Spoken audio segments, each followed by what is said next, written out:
Decide if the statement below is true or false. If the statement is false, please correct the highlighted word to make the statement true. Marcus Garvey was the founder of the Great Migration movement, an idea that African Americans should return to Africa for better equality and treatment. True, false. Where did many African Americans move to during the Great Migration? A. The South, B. The North Sea, Europe.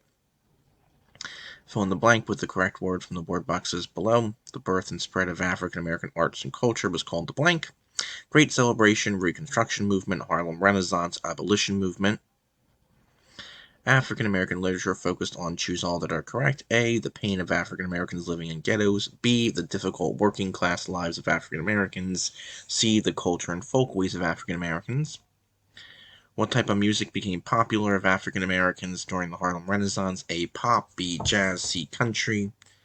What changes came about to African American culture during the 1920s? Choose all that are correct. A. Many African Americans moved northward for better jobs and lives. B. Literature explained the struggles and stories of African Americans. C. Music such as jazz led to many popular performers and singers.